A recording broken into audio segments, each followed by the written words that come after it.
Welcome back to Politics Tonight. I'm now joined by the governorship candidate of the New Nigeria People's Party, NNPP in Gombe State, Honorable Khamisu Mailantarki, on the governorship race in the Northeast states. Thank you very much for joining us tonight. Thank you. All right. And now let's begin with the governorship battle in Gombe State. As a new party in the state, how prepared are you for the election on Saturday? Well, thank you very much. We are well prepared. It's a new party, but it has a lot of followership, and we have a lot of people that believe in in our party. So we are new, but I think I can rightly tell you here that we are the most popular party in the state. So we are all set, for the election. And hopefully, the good people of Gombe and Nigeria will see how new parties will, win elections. In my state, it's not about the political parties; it's about the candidates. We have seen, and Gombe State was opportune to be governed by PDP, and now it's being governed by APC.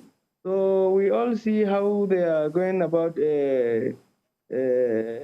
governing the state, and I'm sure the good people of Gombe are not satisfied with what they have done, and they need a change. And this change is coming this time around. That is why a lot of supporters, a lot of citizens of this state are queuing to vote for the NNPP. It's a new party, but our ideas, our ideologies, our concept, our party is accepted by all from nook and crannies of the state. If you travel from the south to the west part of the country, Gombe State, from every part of Gombe State, you realize how this party has become so popular. And one good thing about my state, they are not talking about even the parties. They are not talking about the parties because some people are trying to take advantage of the name of the party, or they are trying to take advantage of the incumbency, the ruling party, but the people are resisting. They are insisting on credibility, they are insisting on merit, and they are insisting on competence of our candidates. And doing that is giving us a lot of advantage. And we hope by next tomorrow, this time around, NNPP will emerge victorious in the gubernatorial election and the State House of Assembly in Gombe State. All right. You attested to your party being a new party, yet you say you're popular. Help me understand that, and how much work has gone into your campaign? Well, we have we have 114 wards. We have been into more than 250, towns because we campaign rigorously. We've been to every part of the country, every part of the state. We introduce our manifesto. We told them the plans we have, how we intend to help students, how we intend to help farmers, how we intend to help the good people of Gombe State. Because Gombe State is in a very bad shape at the moment because everyone is crying. The students are crying because there's no scholarship, no any incentives from government, no any encouragement to further their education or to enhance the quality of education. And the farmers are crying because since the inception of this government, they have not been given fertilizer, they have not been given any encouragement to enhance their farming activities, unlike the previous government. The previous government were able to at least put some effort to support agriculture. In the case of Gombe State, presently, this has been a history, And then our farmers, as I said earlier, and our students, and our businessmen and women, they are crying so much tax, from every body, from every business, and so much loan the government have acquired, but there is not much to show because we have dilapidated hospitals, dilapidated schools, hospitals without doctors, without medicine. Without, you can't even, we have to even declare state of emergency in so many things in Gombe State, especially in the hospitals and education, because a lot of schools have not been are dilapidated, just like I said earlier. You know, our civil servants, the people working in the state, they are crying. There is no promotion. There is no, some areas, no minimum wage is not paid. You know, there's quite a lot of things. A lot of them are qualified to be promoted. But I think in Gombe, all the civil servants are crying because they don't enjoy all these kind of things. And there's even a policy that the government is introducing, which is really making the good people of my state, the civil servant, is making them very, very sad, and is making the work not interested, because you can imagine every worker that have to travel maybe 3 to 10 kilometers away from his house, he has to be there every day, certain period of time, and do what they call biometrics. And if he doesn't do that, they will cut that part of his salary. And then you can imagine the Go Health project program that was supposed to cater for their medical needs. All right. You know, you can imagine, and they make it compulsory. It's not necessary. It shouldn't have to be compulsory. If you are some families, you know, the husband is working in federal government, he has that insurance policy to cover Honorable the health of the Khamisu, family. And I do apologize. We have to go on the commercial break now, but when we come back, we will look into your agenda and mission for the people of Gombe State. Please stay with us.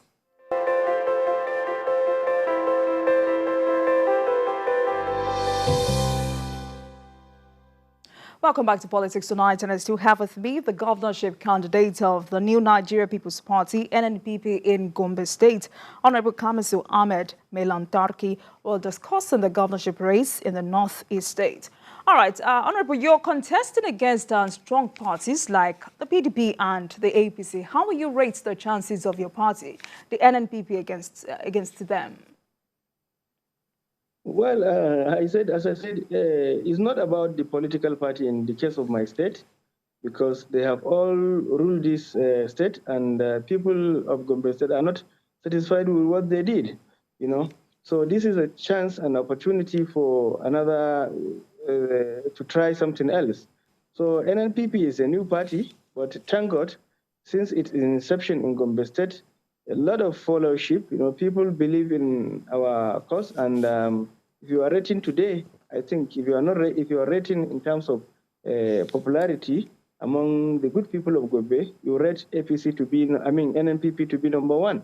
So that is a big confidence we have, because the people believe in the candidates, not the parties, and our people can be able to differentiate between good contestants and candidates and political parties.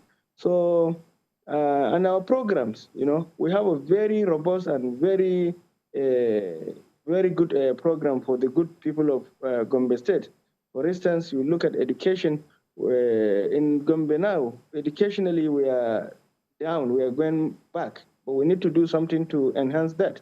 That is why we intend to at least give a free scholarship and to give a free education from the primary education, which is not going to be only free, it will be compulsory. We are going to give scholarship to all the citizens of Gombe State that got a first class. They will have an opportunity to study anywhere in the world to further their education, to do their masters, and that will be taken care of by the state government. And if you happen to be an indigene of Gombe State and you have a master's in a certain class of, very good grade, the state government will equally encourage you to go and do your PhD anywhere in the world, and it's going to be free. And we're going to make all the exams, examinations, that is the JAM, NECO, WAEC, SSC, and NAPTEP. This will be free in Gombe State. This is among what we have in our own policy.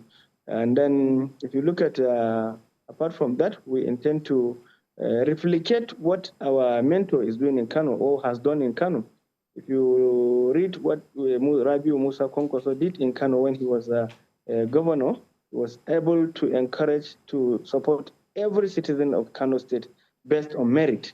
That is why you go everywhere in the world, you see a Kano man, as a pilot, You see him in big, big hospitals, being medical doctors, engineers. They are all around the world. All right, Honorable. February 25 election, the NNPP could only win in Kano State during the presidential and National Assembly elections. How will it win in other states without Rabiu Kwankwaso on the ballots?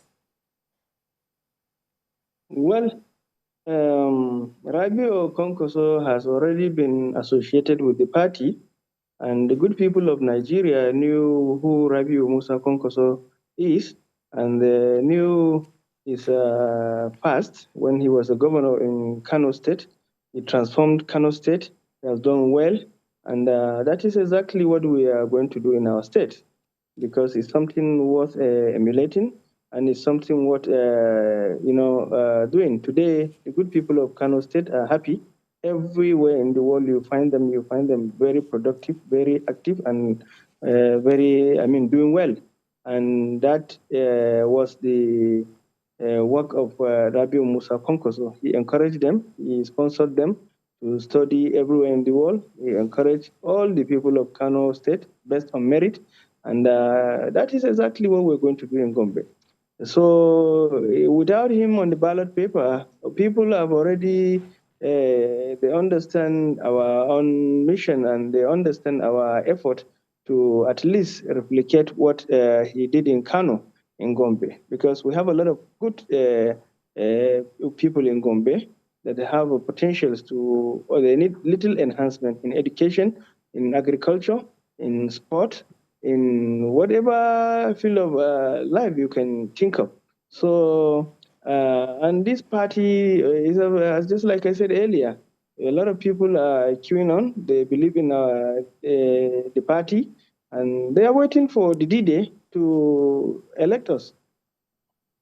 All right. Earlier, I know you tried to talk about your agenda for the people of Gombe State, and in the course of that, you talked about free and compulsory education. But now, as vast as you can, tell us more about your plans for the state if elected.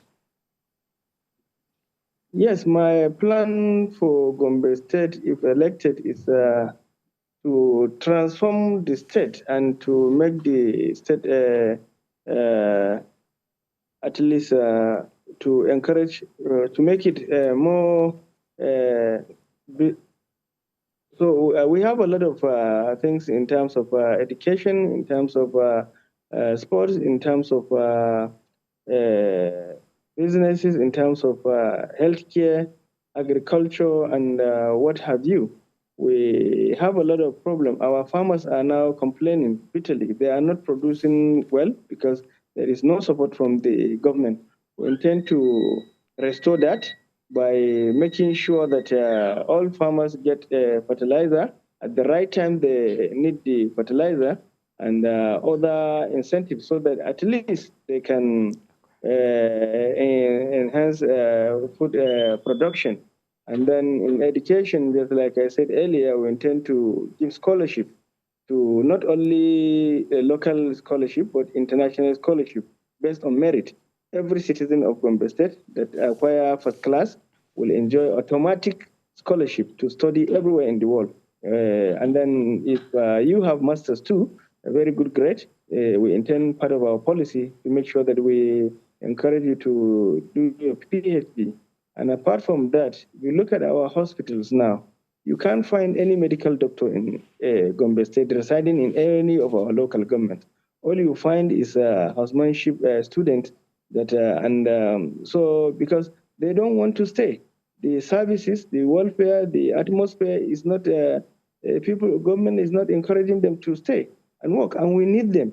So part of our policies, we are going to make sure that we introduce from even our student, our medical student, when they get admission, the moment they finish their registration, we're going to put them on salary until the day they graduated. And immediately they graduate, there's going to be a work. There's going to be a job for them. And we're going to make sure that we improve the services, the welfare. We are going to provide accommodation. We're going to provide transportation. We're going to make it very attractive so that even people or doctors outside Gombe, they can come and work in Gombe, because our hospitals are just there, like without anything, no doctors and no medical equipment and no. So we have to restore that, and then we intend to, support our women too, because we have teeming a very big population of women in the state, and part of their problem is healthcare. So part of our policies, we intend to give free healthcare for all the women of Gombe State, especially when they got pregnant, before they give birth.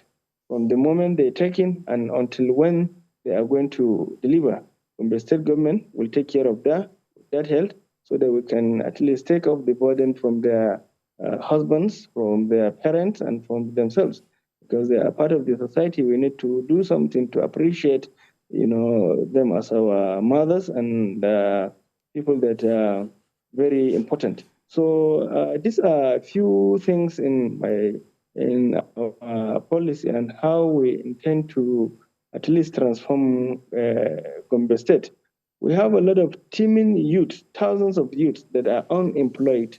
Previous governments introduced policies like the Marshall, and so by doing so, they engage more than 10 to 15,000 citizens of Gombe, especially the youth.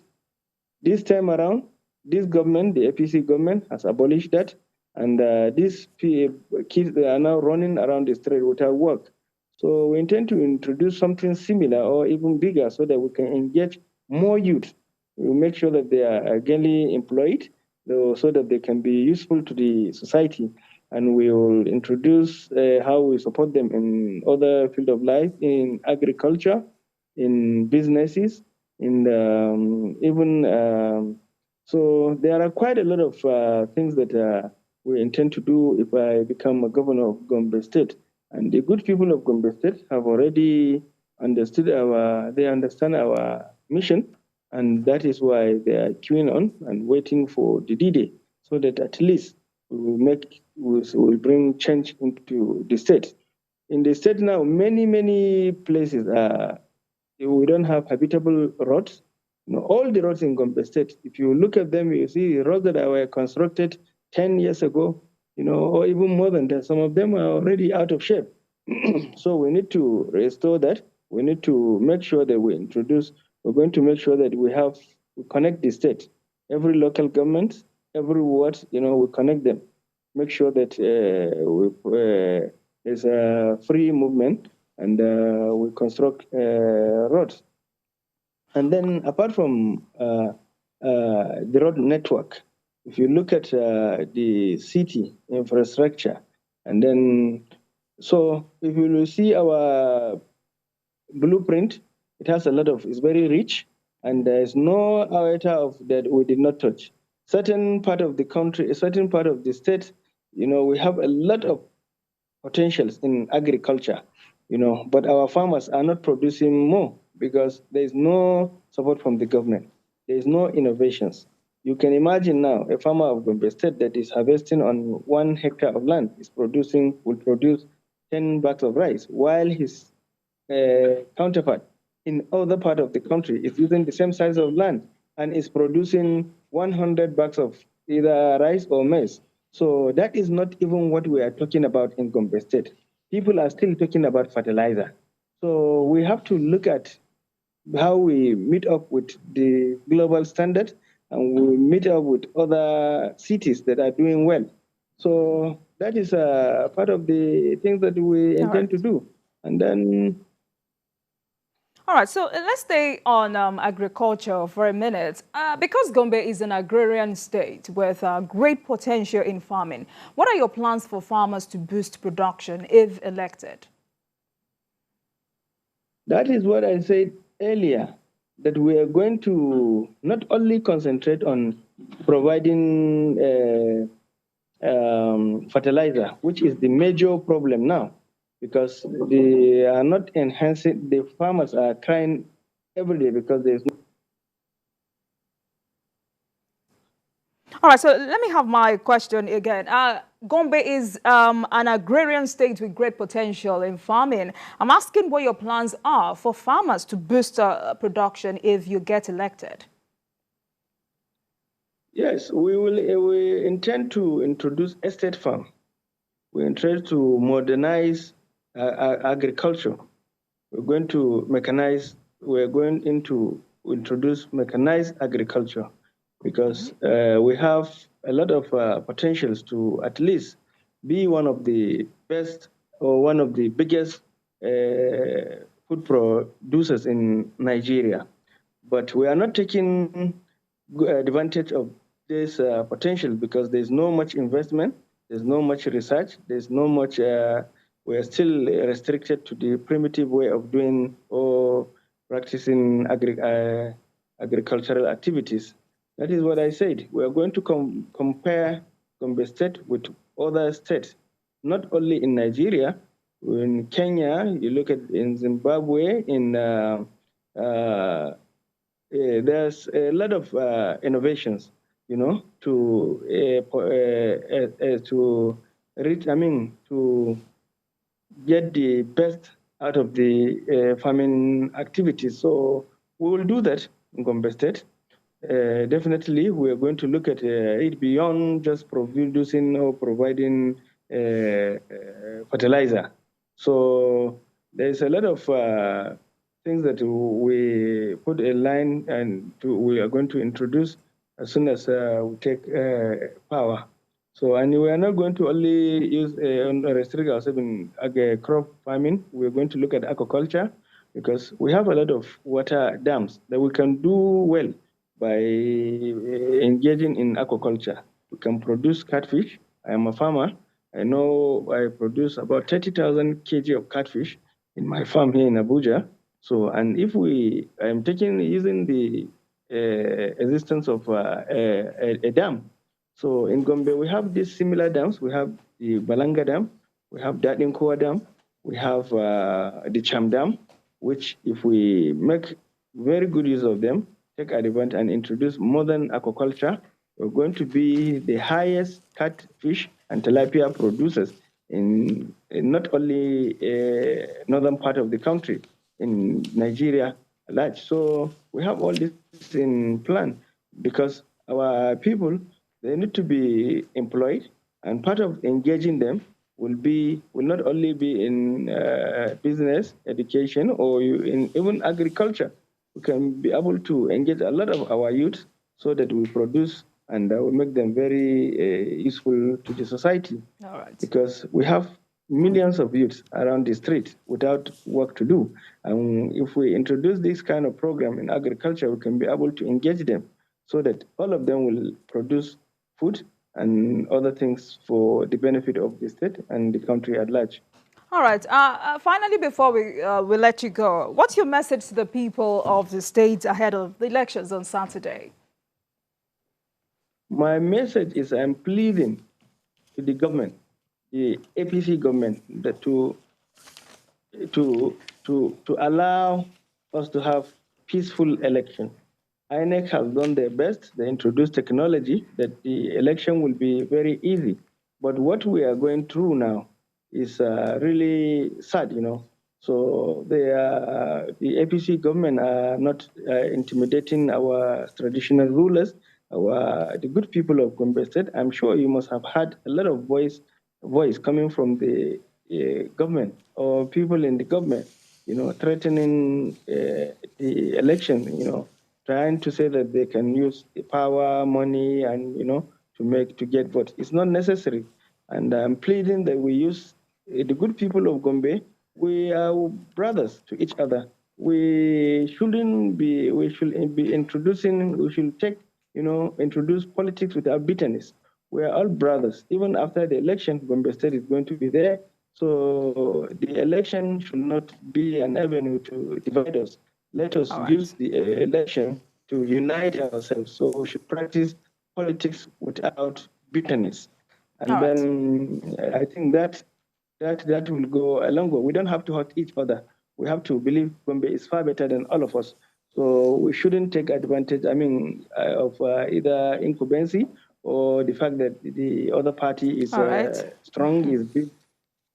All right, I must say a very big thank you to you, Honorable Khamisu Mailantarki, the governorship candidate of the new Nigeria People's Party, NNPP in Gombe State. Thank you for coming on the program, telling us, discussing with us your vision and mission for the people of Gombe State. And we wish you the very best on Saturday. Thank you very much.